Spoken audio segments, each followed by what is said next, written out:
사제용전 10일간입니다. 오늘도 달려보시죠.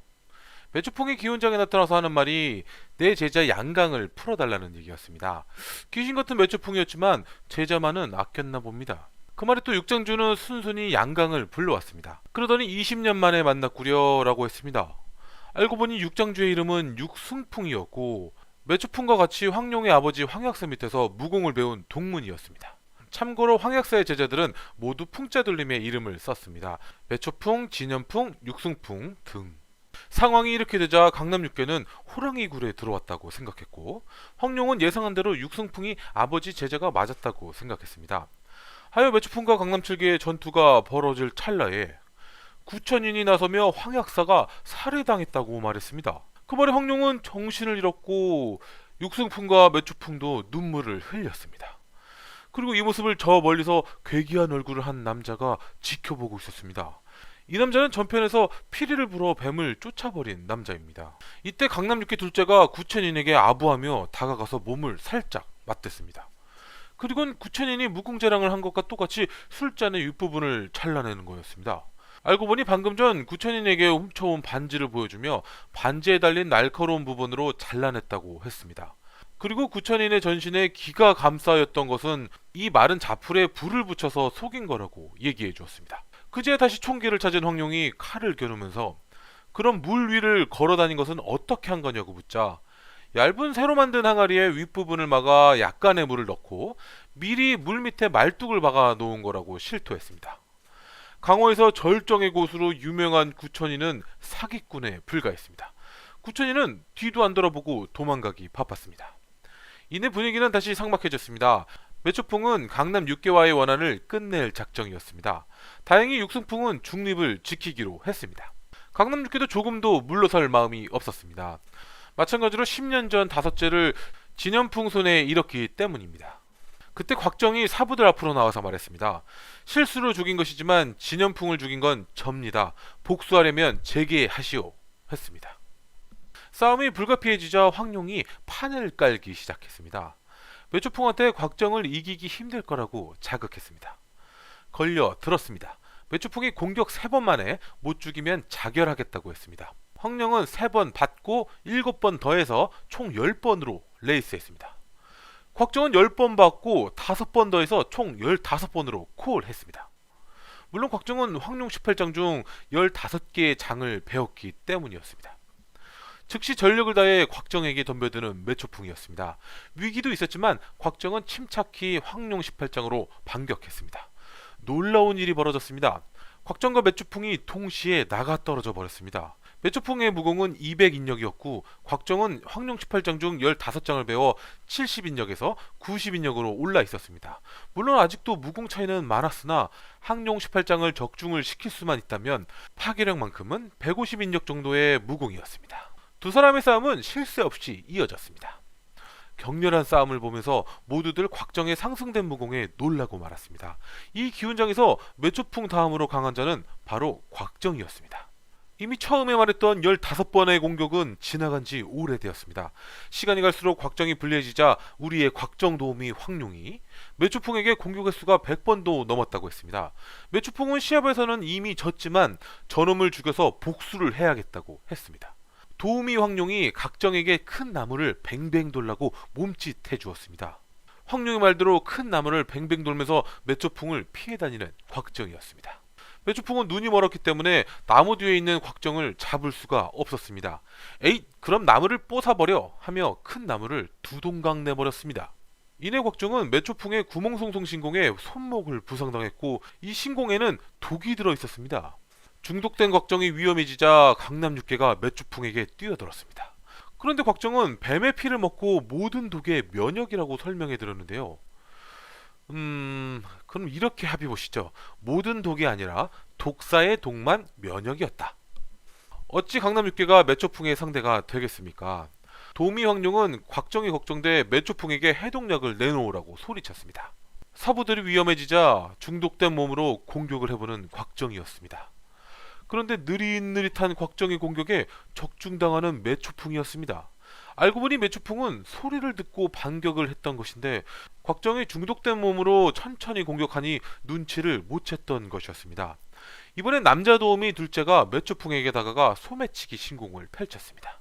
소매치기 신공 성공. 매추풍한테 해독약과 곽정이 어렸을 때 진연풍을 찔렀던 단검까지 훔쳐왔습니다. 곽정은 둘째가 전해준 해독약을 먹고 말끔히 회복되었습니다. 그런데 매추풍이 난처해하며 경문을 돌려달라고 말했습니다. 둘째가 훔쳐온 건 해독약과 단검뿐이었습니다. 매추풍은 몹시 당황하며 땅바닥을 더듬더듬 거렸습니다. 사실 단검을 싸고 있는 가죽이 경문이었습니다. 그리고 그 경문은 다름 아닌 구음진경 학원이었습니다.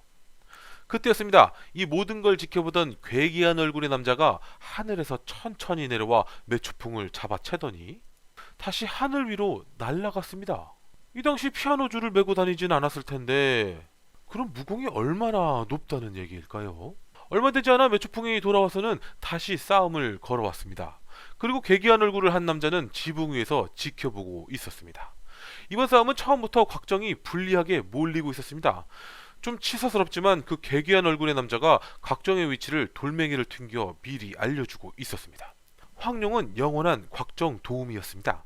자신도 돌멩이를 튕겨 괴기한 얼굴을 한 남자의 돌멩이를 방해했습니다. 그런데 괴기한 얼굴을 한 남자의 돌멩이는 황룡의 돌멩이를 뚫어버렸습니다. 황룡은 드디어 괴기한 얼굴을 한 남자의 정체를 알아챘습니다.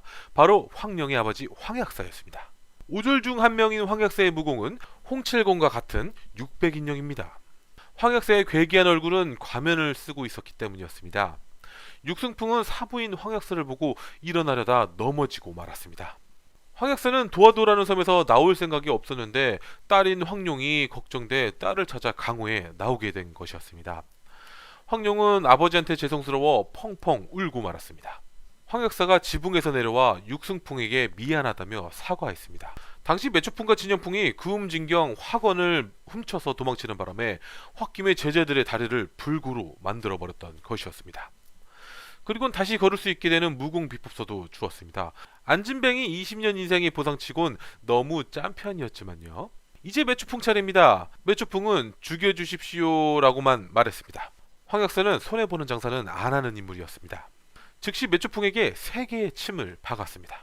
이 침은 부글침이라고 하는데 하루에 6번 발작하고 그 고통은 생지옥과 같았습니다. 부글침의 무서움에 벌벌 떨고 있는 매추풍에게 황약사는 훔쳐간 구음진경을 찾아온 뒤 스스로 양팔을 자르면 부글침을 뽑아주겠다고 말했습니다.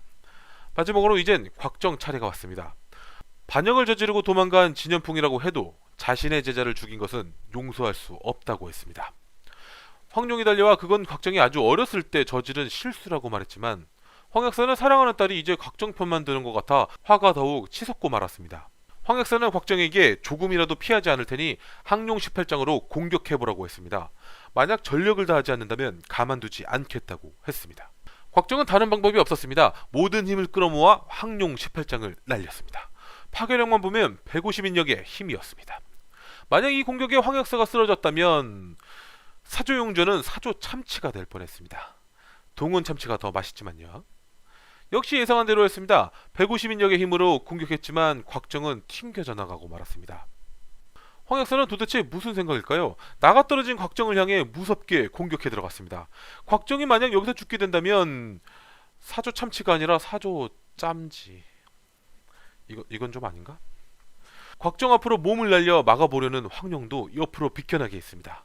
강남육계도 목숨 걸고 달려들었습니다. 하지만 강남육계의 무기들만 작살나고 말았습니다. 황룡이 울면서 말했습니다. 곽정을 죽이면 다시는 아버지를 보지 않는다고요. 전 이 다시 안 볼 줄 알아 라는 얘기를 참 많이 들었습니다. 갑자기 빡치네요. 황룡은 그대로 어둠 속으로 사라져버렸습니다. 황약사는 강남육계들을 한번 둘러보고는 차라리 자결을 하라고 했습니다. 그 말에 곽정이 진연풍은 자기가 죽였다며 사부님들과는 상관이 없다고 소리쳤습니다. 역시 손해보는 장사 안 하는 황약사였습니다. 곽정에게 칼 하나를 던져주며 그럼 네가 자결하거라 라고 말했습니다. 곽정은 여기서 자결을 한다면 사부님들이 황약사에게 덤벼들 게 뻔하다고 생각했습니다. 하여 30일의 말미를 달라고 말했습니다. 30일 안에 부친의 원수를 갚은 뒤 도화도로 찾아가 죽음을 맞이하겠다고 했습니다. 황약사 정도 되는 인물이 여기서 20일만 주겠다고 하면 모양새가 좀... 그리하여 황약사는 말없이 사라져 버렸습니다. 이어서 매추풍도 황역사처럼 말없이 가버렸습니다. 양강은 생각했습니다. 저 아직 여기 있는데. 육승풍은 양강과 양강 일행 한 명에게 당신들도 가보라고 말했습니다. 그 말에 양강 일행이었던 자가 이런 말을 했습니다. 살려주신 은혜 이 단천덕은 평생 잊지 않겠습니다. 뭐? 네가 단천덕이라고? 곽정과 강남육계도 단천덕이라는 소리를 들었습니다. 곽정은 몸을 부르르 떨면서 단천덕에게 다가가 물었습니다. 그대가 진정 단천덕이요? 맞는뎁시오. 그럼 잠깐 따라오시오. 단천덕이 따라가고 보니 곽정은 부친의 위패를 만들어 절을 하고 있었습니다. 위패에는 곽소천이라는 이름이 써 있었습니다. 혼비백산한 단천덕이 난 명령에 따른 거라며 살려달라고 애원했습니다. 명령을 내린 자는 금나라 6번째 태자 완활홍련이라고 말이죠. 그 당시 완활홍련은 포석약에게 치료를 받아 살아났는데 그때 포석약의 외모와 마음씨에 반해 단천덕을 시켜 양철심과 곽소천을 죽이고 포석약은 생포하라고 했던 것이었습니다. 단천덕은 살려만 달라며 모든 것은 완활홍련이 시킨까지 말했는데 옆에 있던 양강이 단천덕에게 대가리 구멍 송송 신공을 시전했습니다. 아직도 완활홍련이 아비라고 생각했기 때문이었지만 어쩌면 친아비인 양철심의 복수를 한 것일 수도 있습니다. 양강은 이제야 완활홍련이 내 원수였다는 것을 알게 됐다며 이제는 완한강이 아니라 양강이라고 말했습니다. 하여 두 사람은 선친의 뜻대로 의형제까지 맺게 되었습니다. 그리고 곽정과 양강 두 사람은 완한홍련을 죽이기 위해 북경으로 달렸습니다. 하지만 양강은 연기를 하고 있었을 뿐입니다. 여기서 친아들처럼 길러준 완한홍련을 죽이는 것도 패륜적이니 그 땀 많은 목염자와 시골에서 살았으면 어땠을까요? 주변에 고수들도 많으니 도움도 많이 받았을 텐데요. 두 사람이 가는 객전마다 너무나 극진한 대우를 받게 되었습니다. 뭔가 이상하다고 생각한 곽정이었습니다. 곽정은 양강에게 천천히 오라고 하고 소옥말을 타고 마을 몇 개를 앞질러 가보니 황룡이 곽정이 가는 길마다 먼저 가서는 요리부터 숙소까지 모두 챙겨주고 있었던 것이었습니다. 그리고 며칠 만에 재회하는 곽정과 황룡이었습니다. 황룡은 곽정에게 이제 재밌는 구경을 가자고 말했습니다. 그날 밤 곽정과 황룡이 숨어 들어간 곳엔 처녀 킬러로 알려졌지만 성공률은 제로인 구양극이 있었습니다. 처녀를 잡는 것까지는 성공률이 높은 구양극이었습니다. 이번에 잡아온 처녀는 정요가라는 여자였습니다. 그리고 거지들로만 구성된 개방의 고수들이 구양극을 잡으러 온 것이었습니다. 하지만 개방의 장로마저 구양극에게는 상대조차 안 됐습니다. 그때였습니다. 구양극에게 어마무시한 공격이 날라왔습니다. 바로 곽정의 항룡 18장이었습니다. 이번에도 맞추지는 못했지만요. 곽정과 구양극의 싸움이 시작되었습니다. 항룡 18장을 맞추기만 하면 쓰러뜨릴 수 있었습니다. 하지만 구양극도 초고수 반열에 있는 자였습니다. 얼마 가지 않아 곽정의 허점 3곳을 발견하게 되었습니다. 이때 곽정은 90인역, 구양극은 100인역이었습니다. 허점을 노리고 무섭게 공격해오는 구양극이었습니다. 하지만 곽정에겐 황룡이 있었습니다. 황룡의 바늘 던지기 신공으로 위기를 벗어날 수 있었습니다. 거기다 기둥 위에 한 명이 더 있었으니 바로 5절 중 한 명인 홍칠공까지 나타났습니다. 그러나 구양극은 꽤나 당돌했습니다. 홍칠공에게 방금 곽정도 이겼고 개방 장로도 이겼다며 홍칠공의 제자들은 별로 자질이 없어 보인다고 말했습니다. 그 말에 홍칠공은 곽정에게 네가 내 제자냐? 라고 물었고 곽정은 그런 복은 타고나지 못했습니다 라고 대답했습니다. 다시 홍칠공은 곽정을 여기서 제자로 받아들여 즉시 무공을 전수해 줄 테니 구양극과 다시 싸워보라고 말했습니다. 황룡은 곽정에게 홍칠공한테 빨리 절부터 올리라고 말했습니다. 구양극의 자극으로 엉겹결에 홍칠공의 제자가 된 곽정이었습니다. 이제 곽정의 사부들은 강남 7개와 홍칠공입니다. 실은 활해명수 제배도 사부긴 합니다. 홍칠공은 사람들 보는 앞에서 거리낌 없이 무공을 알려주었습니다. 바로 항룡 18장 중 남은 3장을 말이죠. 이것으로 곽정은 항룡 18장 전부를 배우게 되었습니다. 항룡 18장을 모두 배운 곽정은 이제 허점이 없었습니다. 그리고 무공도 90인역에서 100인역으로 상승되었습니다. 하여 구양극과 같은 100인역으로 싸움이 전개되었습니다. 싸움이 길어져도 승부가 나지 않자 구양극은 숨겨둔 비장의 건법을 꺼내들어 공격했습니다. 결국 몇 대 얻어맞고 말았습니다. 하지만 파괴력이 없어서 승부가 결정된 것은 아니었습니다. 그런데 홍칠공은 패배를 인정하고 싸움을 말렸습니다. 홍칠공도 저 건법을 깨트릴 방법이 떠오르지 않았기 때문입니다. 구양극은 이때다 싶어 도망치듯이 나가려는데 황룡이 불러 세웠습니다. 그러더니 황룡은 홍칠공에게 자신도 제자로 삼아달라고 말했습니다. 홍칠공이 거절하며 네 아비도 대단한 사람이니 아비한테 배우라고 했는데 황룡은 대뜸 우리 아버지가 두려워서 그런가요? 하며 홍칠공에게 미끼를 던졌습니다. 미끼를 덥석 물어버린 홍칠공은 씩씩거리며 황룡도 제자로 삼게 됐습니다. 홍칠공은 평생 제자 없이 살았는데 황룡한테 제대로 낚인 셈이었습니다. 황룡은 구양극에게 이렇게 말했습니다.